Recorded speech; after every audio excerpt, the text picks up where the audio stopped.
Now let's look at the text tool or the type tool. Click on the type tool, and there are two ways you can use text in Photoshop.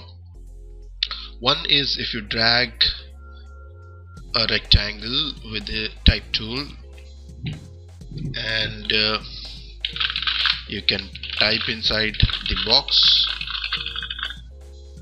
or you can simply click and type.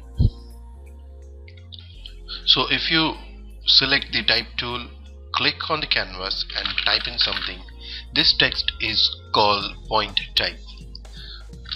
You can, with the point type, you can change the font over here. You can also change the orientation of the type by clicking on this button over here. You can change the font style, and this is the size of the font in the points. This is anti-aliasing of the font. And let me zoom in on this font and show you what is anti-aliasing of the font. So in anti-aliasing, if I say none, you can see the edges of the font, and if I say sharp, crisp or smooth, it becomes smooth, sharp and crisp. So I have a point text over here, and I have area text on the other hand. So if you want to color this text, all you have to do is select the color over here or from swatches, and Alt and backspace will fill the color to text. And so the difference is that the point tool, point text is used for titles or a small piece of text or a word or some effect on the text, something like that. Whereas this text is used for the longer paragraphs. With the area type, you cannot you cannot play with the effects or jazzy fancy effects, but with the point text you certainly can do a lot, and we have couple of tutorials on text which are based on text alone for several effects and realistic still or realistic gold kind of stuff. So that is about the text. Now you can click on the text and click on this tiny icon over here, and that will give you the panel of character and paragraph.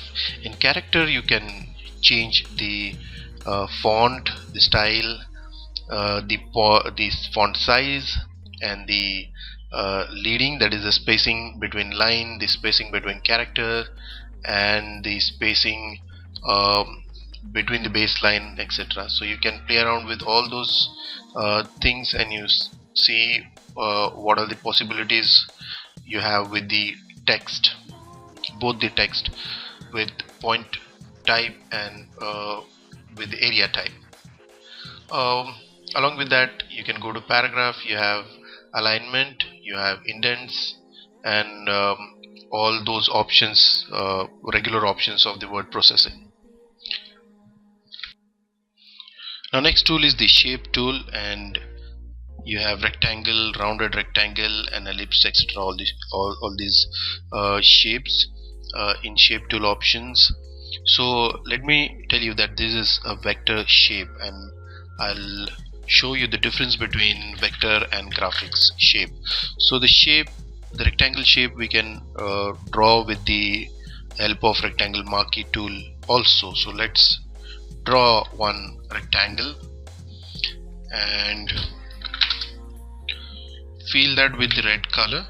So I have a rectangle filled with the red color, or let's take an ellipse and let's fill it with the red color. And now go to shapes, and let's take one elliptical shape and draw a shape over here. So I have one shape, one circle as a shape, and one object as as an object which is not a shape. Now we want to see the difference between the vector object and the raster object. So this one is the raster object, pixel object, and this one is a vector object. Now let's select both of them and let's drag the size to the max possible we can. And now look at the edges of this object, which is a pixel object or which is not a vector object, and let's have a look at the vector ellipse. And that's the difference between vector and pixel.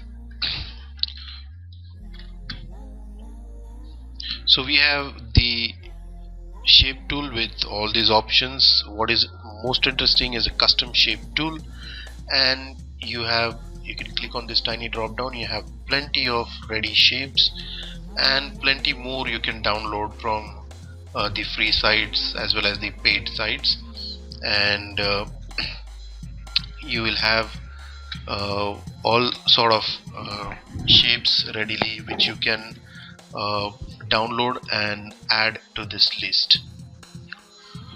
So this is particularly useful for creating logos and some fine graphics or some geometrical graphics. Now you can go to this website www.shapesforfree.com and download plenty of beautiful shapes, and I have downloaded one such shape file from shapesforfree.com. Now you select the shape tool and select the custom shape tool and go to this tiny drop down, then this tiny drop down, and say load shapes. And my shape file is on the desktop, that is flower custom shape. Select that file, say enter, and at the end of the list you will find the shapes. Now these are the downloaded shapes.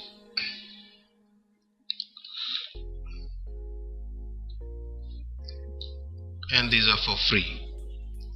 So there are hundreds and thousands of different shapes available for free download, and you can create your own as well. So it's very useful for the design. You have different icons, you have different logos. In fact, you have all the social media logos, and then you can color them or play with them in your own style.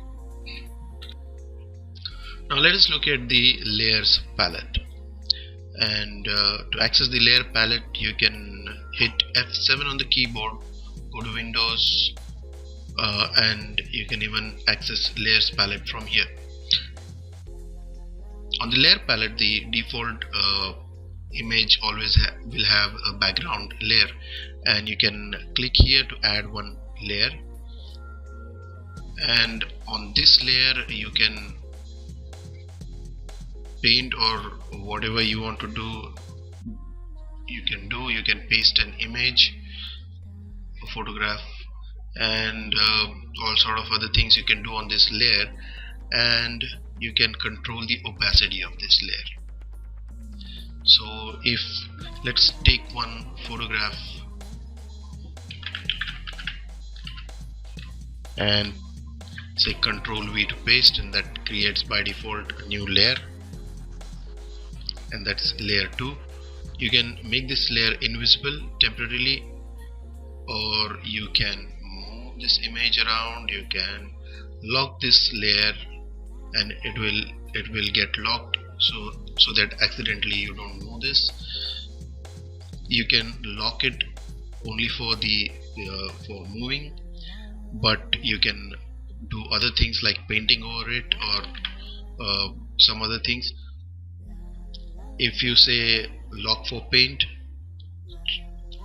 you can move this image but you cannot paint over it. And also if you lock it for, so if you lock it for the transparent pixels, you can do whatever you want on this, but that will happen only on the image boundary. So you can even feel this if you lock it for the transparency. If you remove this lock, you can paint it, but that will not have restriction of the contour of that image. So that was about the layers. Now one more interesting thing about the layers is that you have blending modes. So let's use a color on the background in order to understand the blending modes. So with the blending modes, these are the blending modes over here, and with the blending mode you can create different effects. I'm using arrow key to shuffle through the blending modes.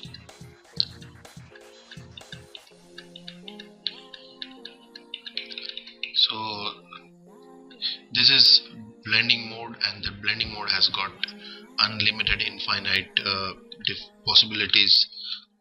Now let's add a layer mask, and to add that you click on this small button over here and you add the layer mask. This is layer mask.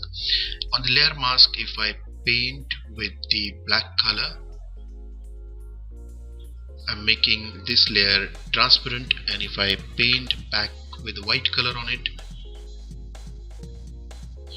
I'm again making it opaque.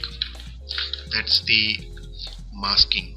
So I can select and feel the black color in it, and I make it transparent. So it's one of the most useful thing about the layers in Photoshop is the masking. And you can hold on Alt key and click on this, and you can see what is your layer mask. So with the layer mask, you actually do not destroy your original image, but you can get it back any moment. So you are playing with the layer mask to make it transparent, or do some creative things over it. However, the original image remains intact. Along with this, you also can link two or more layers together, and this is the button for linking. So you can select one layer, control and select another. This way you can select multiple layers, or you can also select this layer, shift another layer, and you can select in between all the layers. So after selecting multiple layers, you can click on the link, and now the layers are linked. You can also add a folder over here, and which is called group in Photoshop, and you can push your layers inside the group, and that makes organizing your PSD file much easier, because sometimes we create layers more than 100 layers. So in those conditions, grouping it makes life easier. So if you look at the tutorial of matte painting, you'll see there are more than 40 layers in it, and I have used groups to organize those different layers.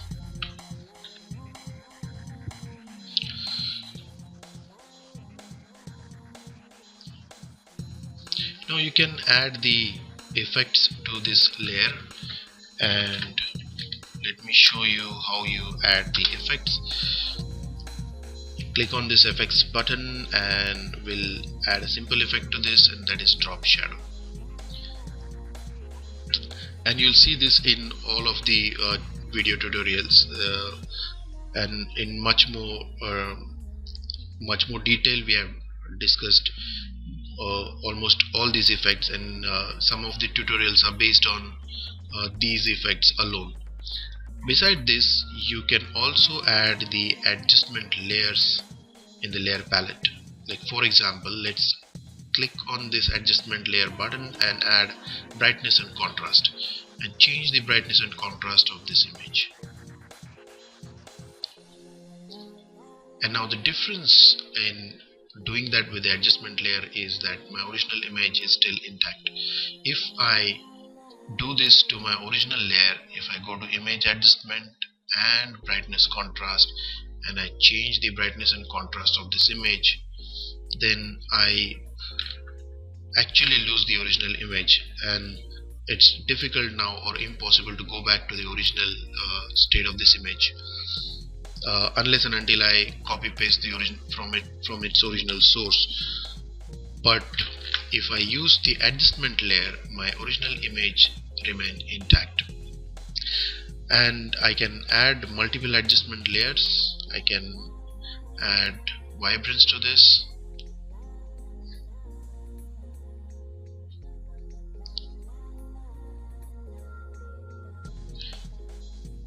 I can also control the intensity of my adjustment by changing the opacity of the adjustment layer. And again, about the adjustment layers, you will see in detail in almost every tutorial video.